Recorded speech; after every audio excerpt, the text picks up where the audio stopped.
السلام علیکم every one. آج کی اس ویڈیو میں ہم آپ کو کچھ چائنا کی ایسی ہسٹری بتائیں گے جو آپ نے انشاءاللہ آج سے پہلے کبھی نہیں سنی ہوگی۔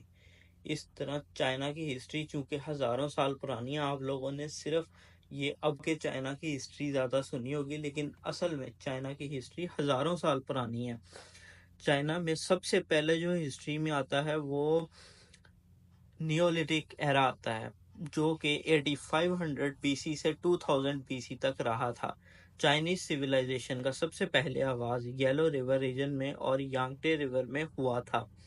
چائنا میں ڈائنیسٹی کا سائیکل چلتا تھا، تھوڑی دیر بعد چائنا کی ڈائنیسٹیز چینج ہوتی رہتی تھیں۔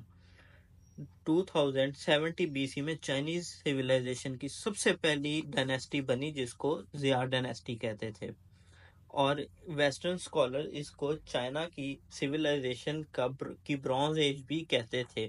1600 بی سی میں چائنا کی یہ ڈائنیسٹی ختم ہوئی اور اس کے بعد چائنا کی شانگ ڈائنیسٹی شروع ہوتی ہے۔ شانگ ڈائنیسٹی کے دور میں جانوروں کی ہڈیوں پہ لکھا جاتا تھا، جس کو اوریکلز بونز بولتے ہیں، اور آرکیولوجسٹ کو بعد میں یہ روئنز میں سے یہ والی بونز ملی، جن پہ ٹیسٹ کرنے کے بعد انہیں پتہ لگا کہ یہ 1600 بی سیز کی ہیں۔ یہ ہڈیاں بہت پرانی تھی اور یہ شانگ ڈائنیسٹی میں اس پر کارونگ کر کے لکھا جاتا تھا۔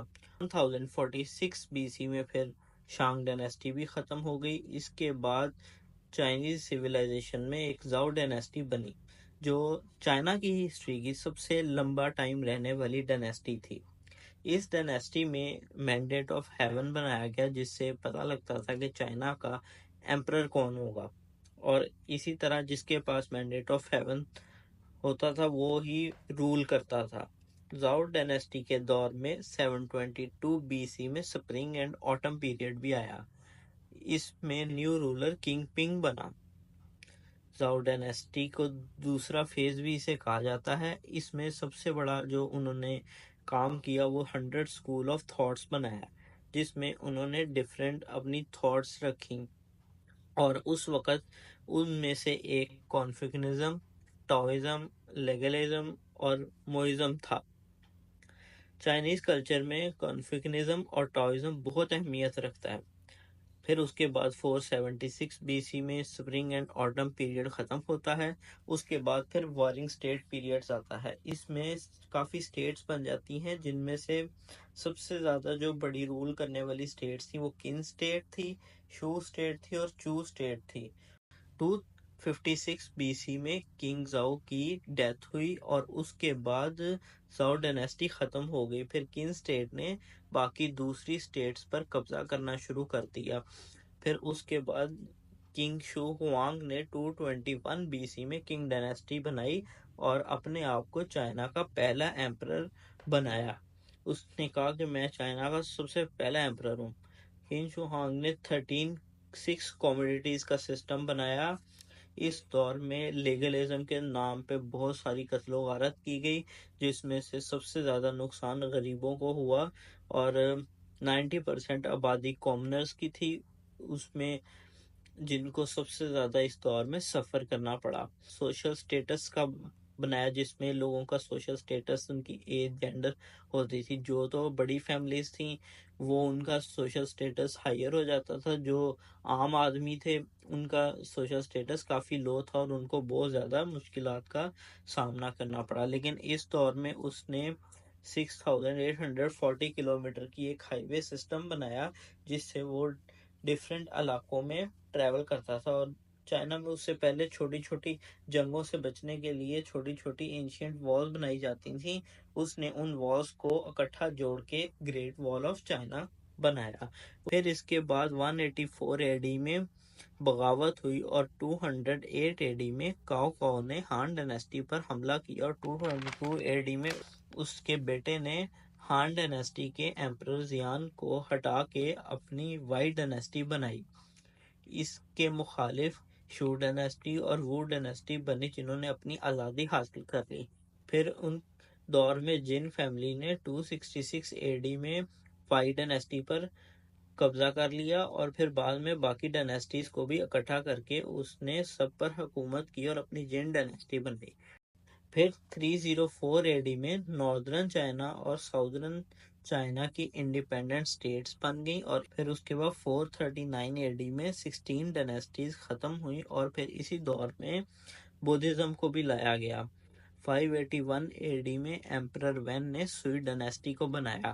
اس دور میں امپیریل ایگزامینیشن رکھا گیا جس کے ذریعے کامنرز میں سے آفیشلز کو سلیکٹ کیا جاتا تھا، فیوبنگ سسٹم کو امپروو کیا گیا، لینڈز کے ریفارمز بنائے گئے۔ اس دور میں بہت سارے پروجیکٹس بھی بڑے بڑے بنائے گئے، جن میں سے ایک پروجیکٹ گرینڈ کنال ہے، اور اس کے بعد وار میں شکست کی وجہ سے سوئی ڈائنیسٹی بھی ختم ہو گئی۔ پھر 618 اے ڈی میں ٹانگ ڈائنیسٹی آئی جس کو چائنیز سویلائزیشن کی گولڈن ایج کہا جاتا ہے۔ اس دور میں چائنا نے کلچر میں، آرٹ میں، پوئٹری میں، ٹیکنالوجی میں بہت زیادہ ترقی کی۔ بودھزم کو اس دور کا ایک اہم مذہب قرار دیا گیا۔ سلک روڈ کو دوبارہ کھولا گیا۔ اس کے بعد 906 اے ڈی میں 5 ڈائنیسٹیز اور 10 کنگڈمز کا دور آیا۔ ان میں پھر آپس میں اختلافات ہوتے رہے اور کافی ساری لڑائیاں ہوئیں۔ پھر 960 اے ڈی میں ایمپرر تائزو نے 10 ڈائنیسٹیز کو ختم کر کے سونگ ڈائنیسٹی بنائی اور چائنا کو ری یونائٹ کیا۔ اس دور میں لیو ڈائنیسٹی، جین ڈائنیسٹی اور ویسٹرن زیار ڈائنیسٹی نے پھر رول کیا۔ پھر اس دور میں چائنا نے سائنس اور ٹیکنالوجی میں بہت ترقی کی۔ اس دور میں کول پروڈکشن بھی ہوئی اور رائس کو بہت زیادہ اچھے سے کلٹیویٹ کیا گیا، جس کی وجہ سے رائس پروڈکشن بھی کافی ہوئی اور ٹریڈ کی وجہ سے بہت زیادہ اچھی اکانومی بنی اور لوگوں کے حالات کافی بہتر ہوئے۔ پھر منگول کویسٹ کی وجہ سے 1227 میں ویسٹرن ڈائنیسٹی ختم ہوئی اور 1234 میں جین ڈائنیسٹی کا فال ہوا اور 1279 اے ڈی میں سونگ ڈائنیسٹی بھی ختم ہو گئی۔ پھر 1368 اے ڈی میں یوان ڈائنیسٹی ختم ہو گئی، اور پھر زو یوانزانگ نے اپنے آپ کو ایمپرر بنایا اور اس طرح منگ ڈائنیسٹی کا آغاز ہوا، اور اس میں بیجنگ کو کیپٹل سٹی بنا دیا گیا۔ اور منگ ڈائنیسٹی کے دور میں گریٹ وال آف چائنا کو کافی ایکسٹینڈ کیا گیا اور اس کی ریپیئرنگ بھی کافی ہوئی، اور اس کے بعد اس پہ واچ ٹاورز بنائے گئے، اور ان واچ ٹاورز سے تاکہ جنگ کو روکا جا سکے اور اپنے آپ کو محفوظ رکھا جا سکے۔ پھر 1644 اے ڈی میں کنگ ڈائنیسٹی بنی اور ان کو مانچوز نے بنایا، اور یہ امپیریل چائنا کی لاسٹ ڈائنیسٹی تھی۔ 1796 اے ڈی میں کنگ امپائر اپنی زینت پہ تھا۔ اس وقت یہ دنیا کے سب سے بڑے امپائرز میں تھا اور اس کی اکانومی دنیا میں سب سے بڑی اکانومی تھی۔ اور اس کے بعد 19 سینچری میں ویسٹرن پاورز نے چائنا کو تھریٹ کرنا شروع کر دیا، اور فرسٹ اوپیم وار میں چائنا کو شکست ہوئی، جس کی وجہ سے برٹش نے ہانگ کانگ پر قبضہ کر لیا۔ پھر 1912 اے ڈی میں ریپبلک آف چائنا کی پروونشل گورنمنٹ بنی، اور 12 مارچ 1912 اے ڈی کو ریپبلک آف چائنا بنا، اور اس کو سن یسین ریپبلک آف چائنا کا پہلا پریزیڈنٹ بنا، جس نے بعد میں اپنی پاور یوان شیخائی کو دے دی جو آرمی کا کمانڈر بنا۔ اسی دور میں پھر ورلڈ وار 2 بھی ہوئی، اور پھر ڈسپیوٹ کی وجہ سے چائنیز سول وار ہوئی۔ یہ سول وار 1949 میں ختم ہوئی اور چائنا کے جو 2 حصے بن گئے، ایک حصے کو ریپبلک آف چائنا جو اب تائیوان ہے، اور دوسرا حصہ اس کو پیپلز ریپبلک آف چائنا بنایا گیا۔